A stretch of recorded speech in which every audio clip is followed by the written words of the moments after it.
All right, to Mr. Nataraj now, sir, thank you for joining us.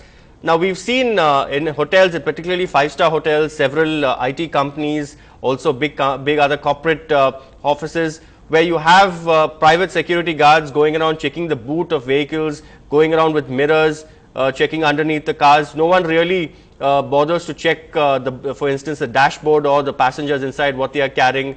There are also in certain hotels pet dogs which actually pass for sniffer dogs.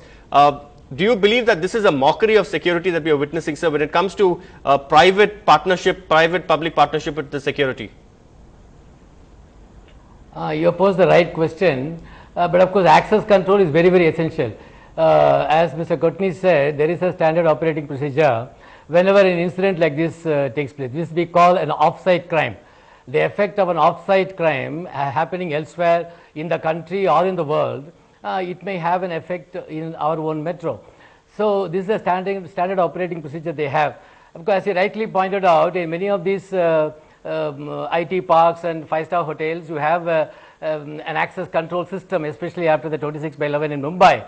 But this should not become a routine affair. It is very essential that the people who get in, they also cooperate, and the security guard should be sensitized. This is where the police have a important role.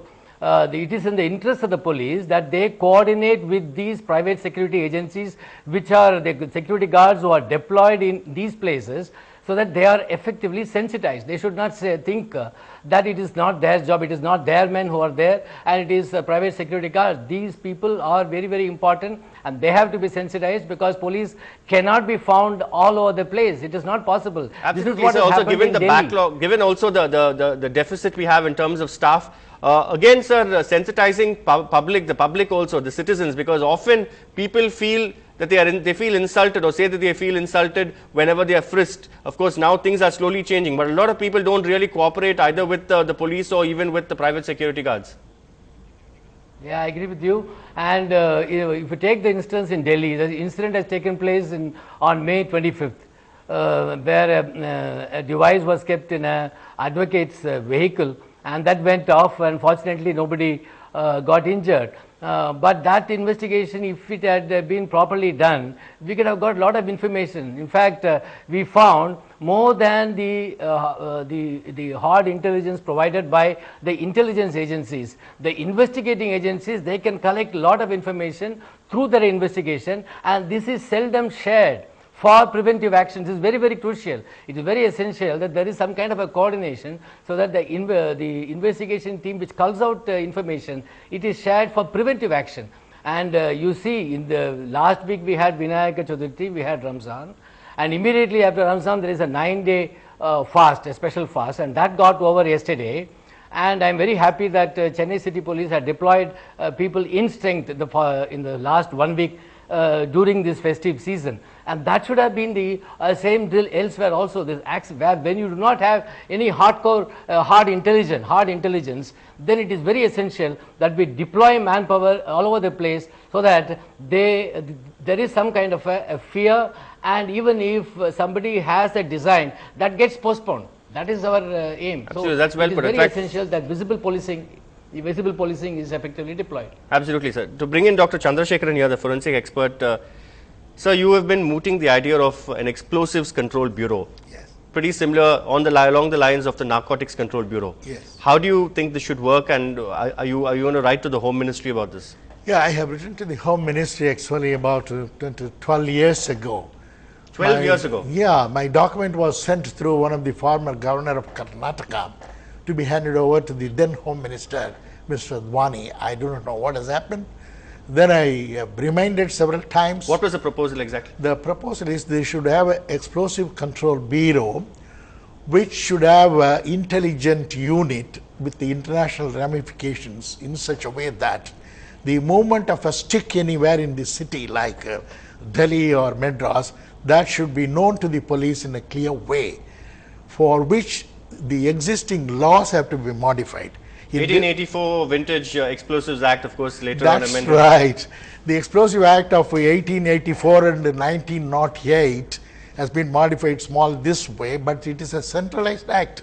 In counties and cities in America, They have their own bomb laws, according to which they are very stringent. Every dynamic stick has to be numbered. If somebody takes two and misuses, You're saying just like ammunition and arms are controlled here. yes, Okay.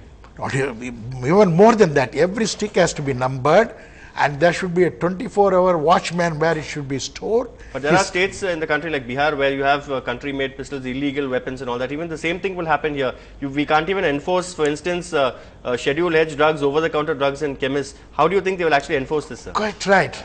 Now, the explosives which are for good use and for commercial use, and then for improvised explosive device used by the terrorist group, we can divide into three.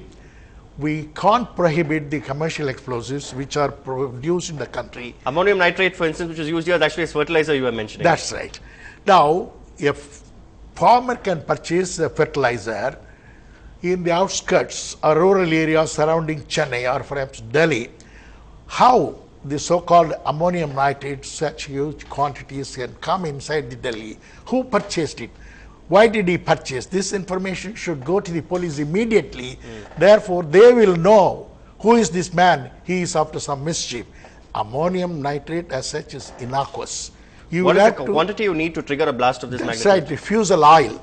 When the petroleum is distilled, the residue is called the fuel oil. This fuel oil mixture becomes an explosive. But what is the quantity required of ammonium nitrate to trigger something of this magnitude? 96, roughly 94% of the ammonium nitrate and 6% of the fusel oil are necessary to trigger an explosion. No, in terms of the quantity of ammonium That's nitrate right, required. that's Overall, right. how much will a person have to procure? It depends upon the size of the bomb he makes and the size of damage he wants to create. So when somebody purchases these substances, the intelligent network, a person who is not supposed to buy, the nitrate should go to the farmer.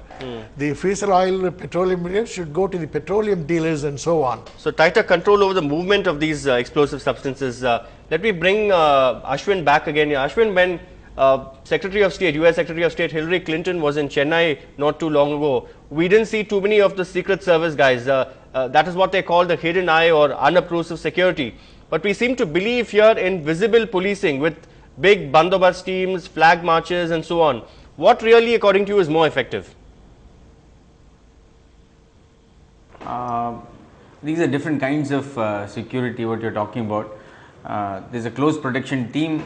What came with Secretary of State of the United States was a close protection team. There's an outer layer and there's still a third layer which outside, which is always visible. So there's different kinds of security. That was a personal protection. Even in that, we would have our SPG, Special Protection Group, which is unobtrusive, you don't see them. And then there is the outer layer, which is done by the local police, and that's always visible. That is the case. If you go to the United States, you probably go to a public function, you see a lot of policemen also. Flag marches have a different purpose altogether. In a situation where you expect, where you want to show force, where you expect communal riots, let's say, or where clashes are going to happen in some point of time, or you expect clashes or whatever, then you show strength, you show what kind of force you have, which acts as a deterrent for miscreants not to act. So it's a different kind of what you're talking about is different kinds of security for different situations, and everything is available. One is not applicable to the other. It's basically like that. All right, Ashwin, Ashwin, again, to what extent does regular policing get hit when many cops, particularly inspectors, are on bandobast duty? Because for a common citizen, whenever there's a bomb blast or heightened security awareness or heightened security level in the city, if a common citizen goes to a police station, the stock reply is inspector, sub-inspector are out on bandobast duty.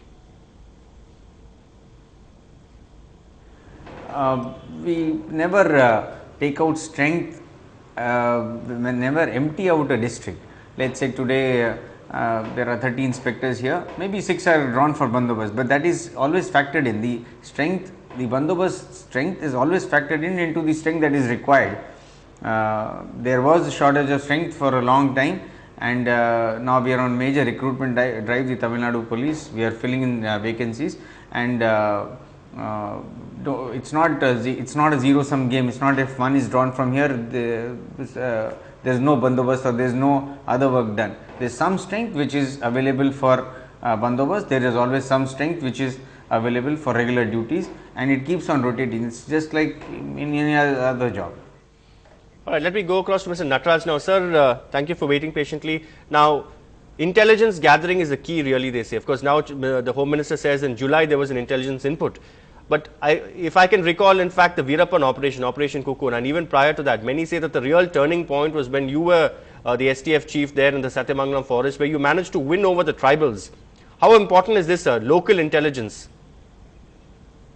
Yeah, see, local intelligence, the ground intelligence is very, very crucial. Ultimately, for placing wherever the place where the conspiracy is hatched, ultimately at the ground level, to keep a place a bomb or to create a mischief, you require some local help. See, even in this particular instance, they say that somebody in white shirt or white the dress came and placed the device. So it is very essential that local intelligence is properly gathered and access control is effective, and that is where this kind of the booths which we established during when I was a commissioner in city in various places, that was very, very helpful in identifying a stranger in a particular locality and getting information from them and gathering local intelligence. And this was very helpful in the Veerappan operation also, where we were able to get closer to the public, and we never asked them about anything else. We just said we'll help you in whichever way you want, and won them over, and later on they themselves came out and gave us actionable information. And that is a different kind of situation. But in a situation like this, where a terrorist chooses a busy locality and he takes people by surprise, here it is very essential that the routine deployment of manpower in certain areas is very, very crucial, so that the very presence of police is a deterrence. And as I said, the intelligence wing and the investigation wing, they have to work in coordination so that they are able to share the information and act on the ground. And a lot of information will come, it has to be shared. Even the incident in Mumbai in July, I am sure NIA would have gathered a lot of information. It should have been shared with the Delhi police properly. That's an important point you're making, sir.